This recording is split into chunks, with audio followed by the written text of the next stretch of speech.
We have tons of news to talk about today, including AMD launching a new CPU, Nvidia launching a new GPU, and I don't mean the Super series.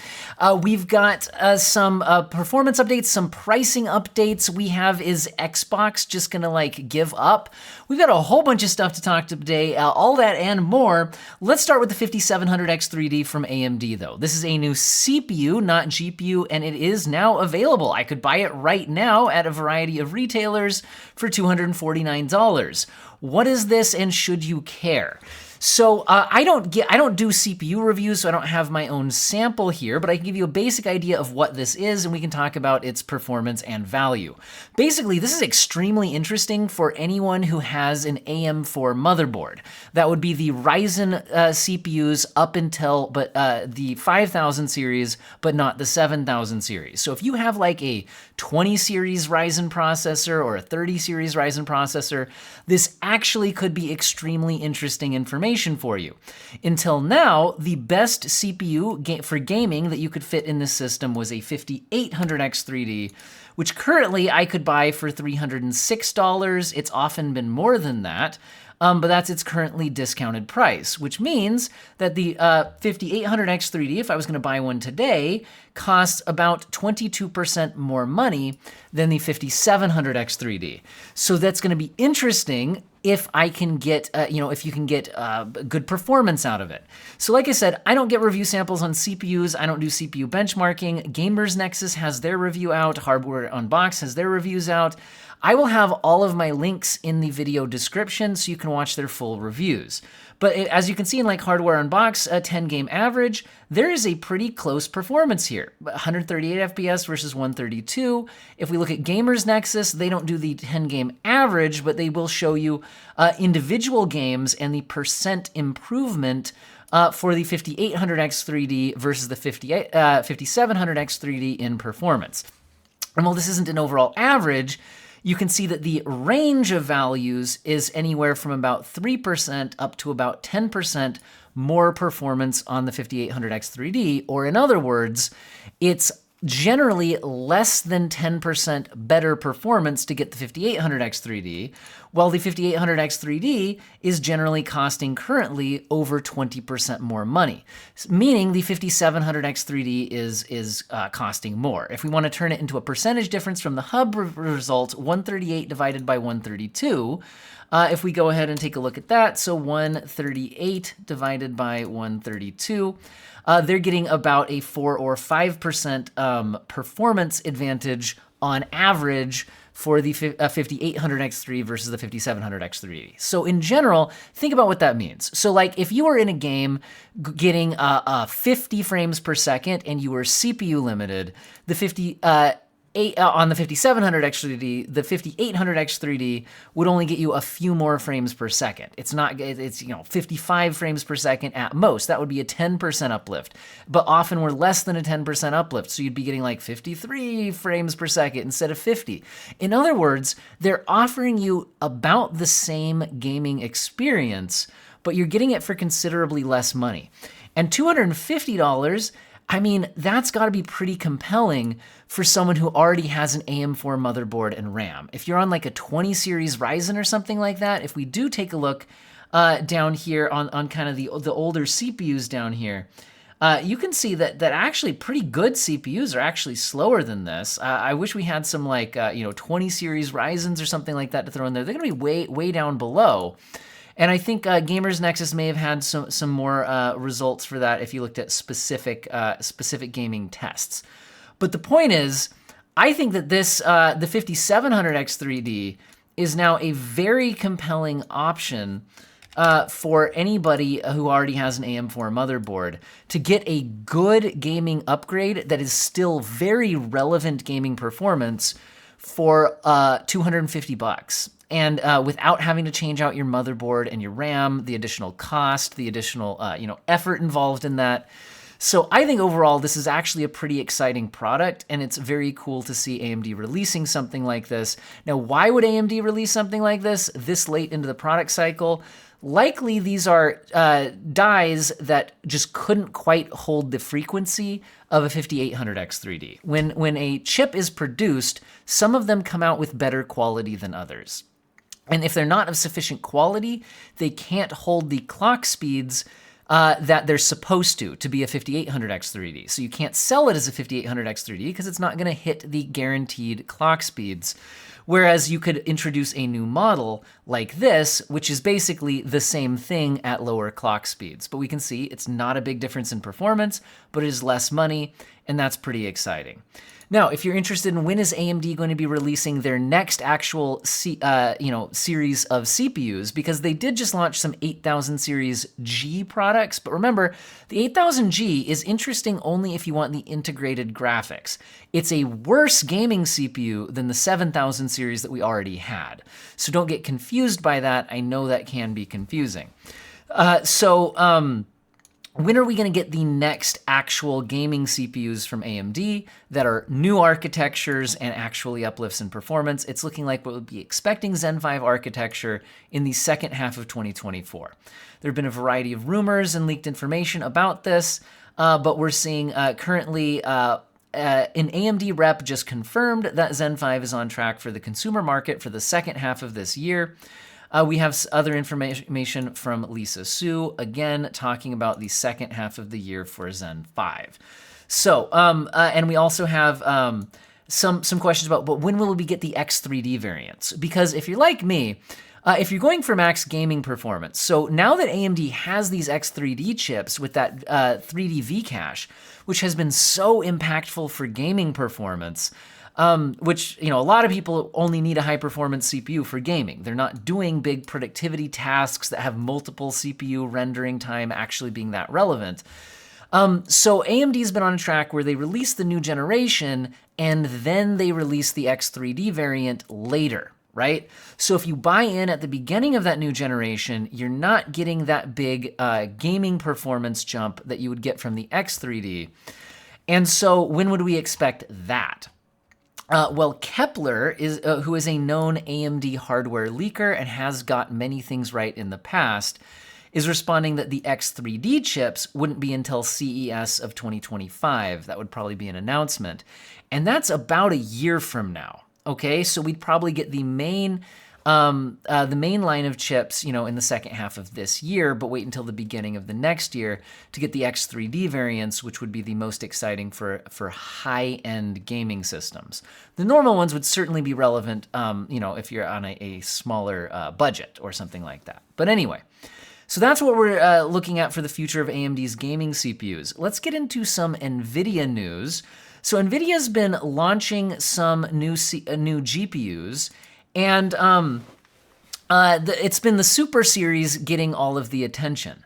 But apparently they've also launched an RTX 3050, and you're like, wait, we already had an RTX 3050. But as rumored, we're getting a cut down 6GB variant. Now, you might just instantly think this is stupid, this is pointless, and for many people, that is true, okay? The 3050 8GB was already not very good. And not only are games starting to use more VRAM, and this cuts off 2GB of it, which is bad, but to cut off the 2GB of VRAM, you are also cutting down the memory bus, because you'll slot in those fewer RAM chips into a smaller bit bus. It cuts down the performance potentially significantly, and we'll talk about that performance. But there is actually a reason why this is possibly a very compelling product for a certain niche. Its TDP will only be 70 watts, and that means no power connectors will be needed. It could be powered off of the PCIe bus, and it could run low-profile graphics cards. So if you are doing a small form factor build, or if you're maybe doing one of those like buy an incredibly cheap used office PC that doesn't have a lot of space and doesn't have a gaming power supply, so you have to get your power through the PCIe bus, that kind of incredible budget build, this is actually compelling because it's been a long time since we've got an updated product, and being an RTX card in that form factor does mean you would get things like DLSS. Do I like using DLSS at 1080p? No. but is it a better upscale than a lot of the other options out there that would run on something like your 16, what was it, the 1630 or 1640 that was the previous kind of similar product? Yeah, so having the access to DLSS on an extremely, budget-oriented system might not look great, but it does get you more performance in this kind of form factor and power consumption situation. So it's actually potentially interesting, but how much worse is it than the 8GB model? Well, videocards.com is reporting on some numbers that are apparently 3D Mark scores from ComputerBase. Now, ComputerBase is a very well-known and reputable German review outlet, so these should be good numbers. Now, this isn't gaming numbers. This is 3D Mark scores. But the 3D Mark scores for the 6GB model versus the 8GB model, which again, the 8GB model is a 130-watt card. We're dropping down to 70 watts. That's almost half the power, right? That's why this is interesting. This is interesting for people looking for a certain type of product, right? So it seems to be just losing 20% of the performance, which is a lot off of an already slow product. Don't get me wrong. But you're cutting down the power consumption a lot more than 20%, which is actually, like I said, fairly interesting. Now, in actual gaming tests, I don't think they had much up there yet. And, like NVIDIA didn't seem to send anybody review samples. I didn't get one. So I don't know, this looks potentially interesting.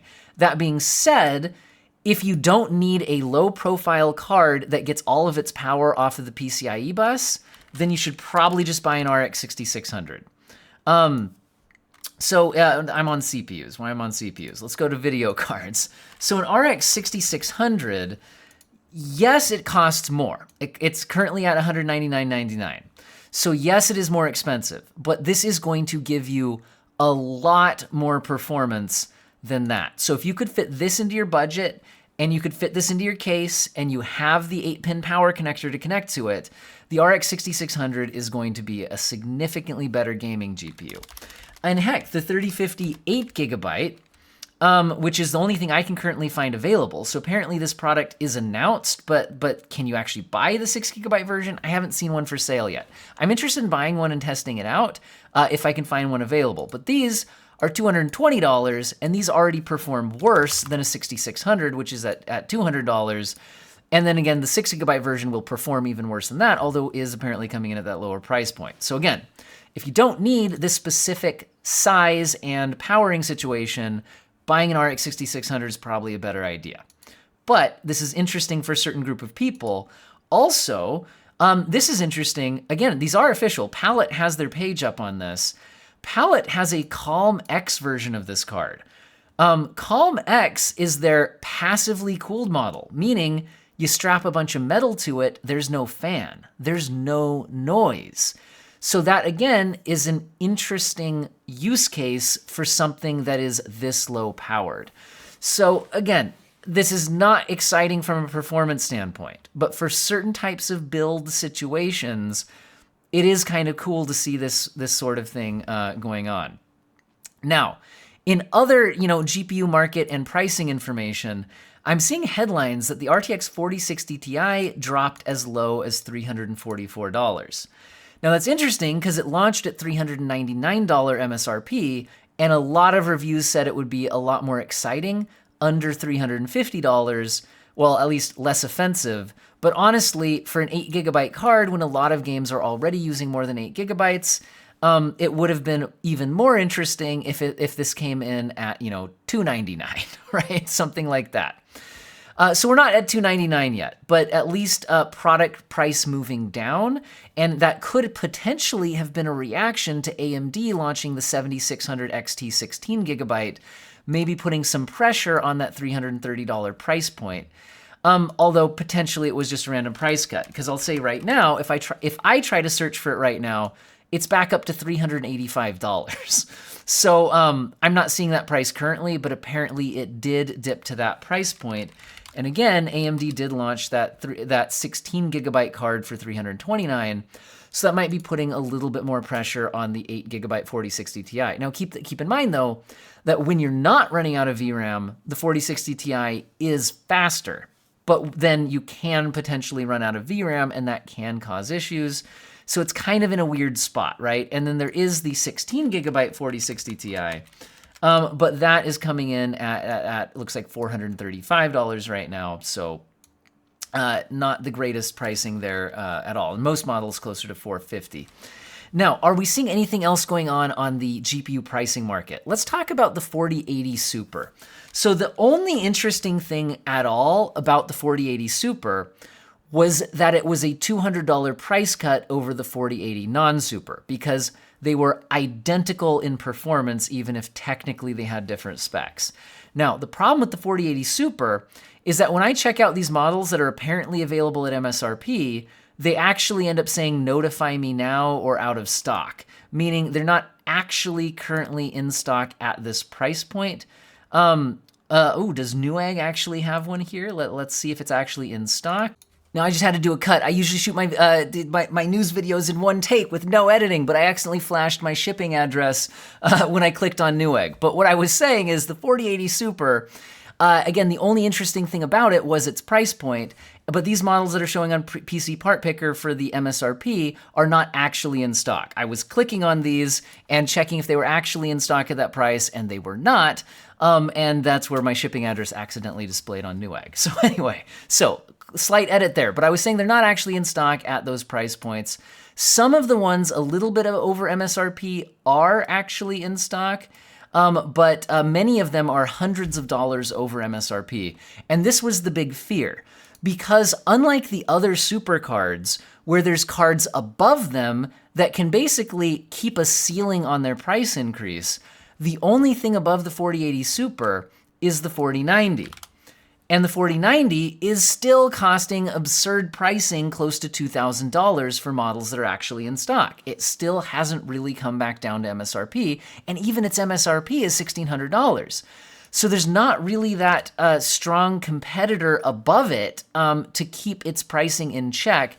I'm hoping this was just initial models selling out at MSRP, and to be clear, we did get models in stock at MSRP that could be purchased for quite a while on at least the first day or so.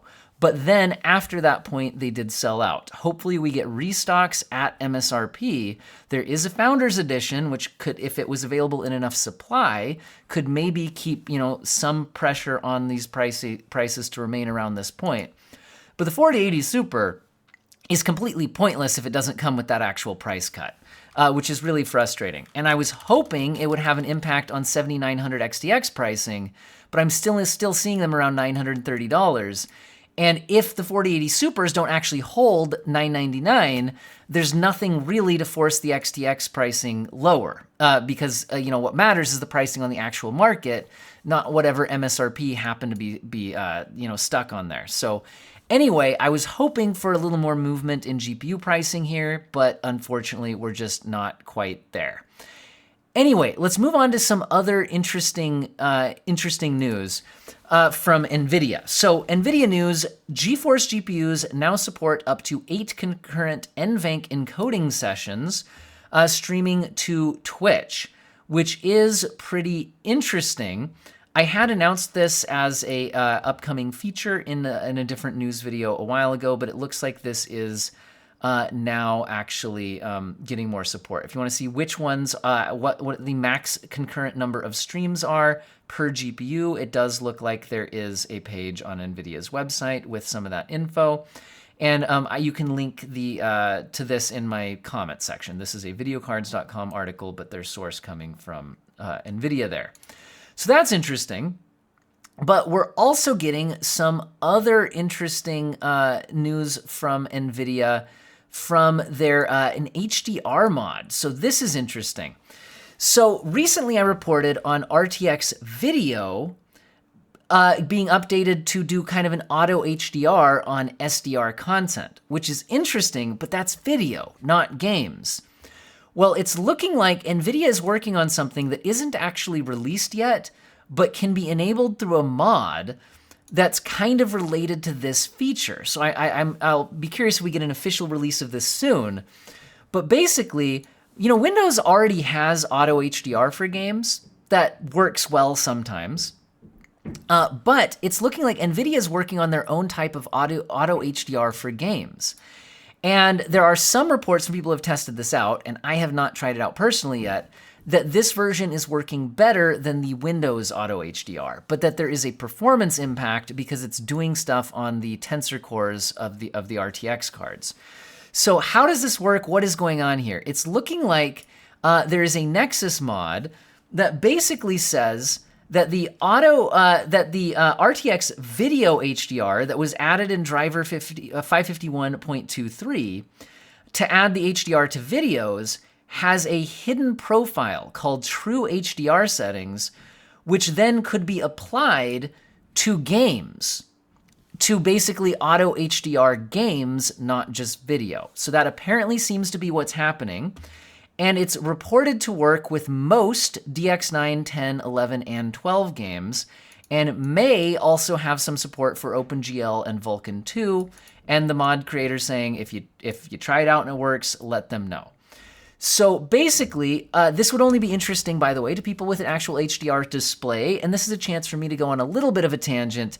If your display says it's HDR, it might not actually be a good HDR experience. Just because it can accept an HDR signal means that they can market it as an HDR display, but make sure you actually have like something with like a full array local dimming zones, or an OLED display where each pixel can be dimmed independently to actually be getting a good HDR experience. With that being said, enable HDR on the displays, extract this zip file. I should mention that any mod that runs an EXE should be taken with some caution.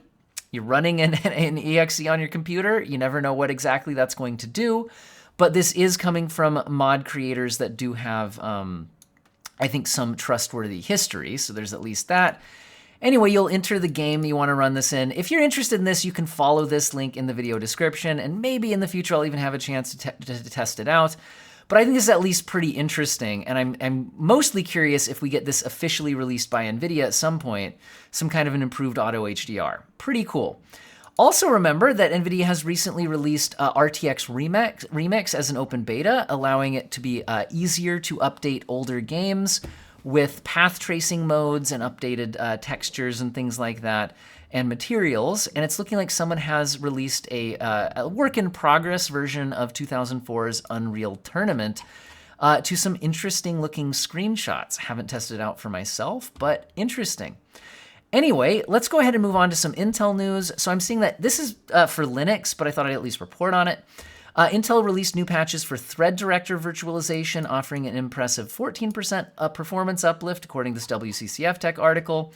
Again, this is helping out the Linux experience using hybrid CPUs. So those are the CPUs with P cores and E cores, and this would do a better job directing that.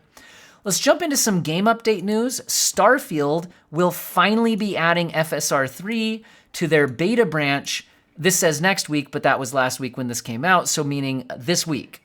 So we should be getting FSR3 in the beta branch of Starfield on Steam, which is exciting, and then should roll out to everyone in a full update soon after that. So if you've been waiting for that FSR3 in Starfield, it's finally just about here. In other big game update news, Cyberpunk has apparently been patched to add DLSS dynamic resolution scaling option, which is interesting because usually you pick a certain internal rendering resolution with the quality preset, balance preset, performance preset, and you're locked in at that, even though in some scenes you might not need that much upscaling. Dynamic resolution scaling allows you to hit a performance target, and when you fall below that performance target, it will adjust the dynamic resolution scaling to hit that target. This is how most console games work, and it's really a very good option to get as much image quality as possible. Now, I haven't tested how well it works myself, and there's one major downside to this that I'm really disappointed about, which is it does not work with the path tracing mode. You can't enable dynamic resolution scaling with DLSS in path tracing mode, which is very disappointing. I think I understand why though, because I think your rendering resolution affects how many rays are being cast, and path tracing quality can be impacted very dramatically by the number of rays being cast around the scene. And so I think rendering a different number, constantly due to the dynamic resolution scaling would probably make this a bit problematic to implement. Maybe not impossible, but I think that would be a really cool feature if it worked there, but I do kind of understand why it isn't working there.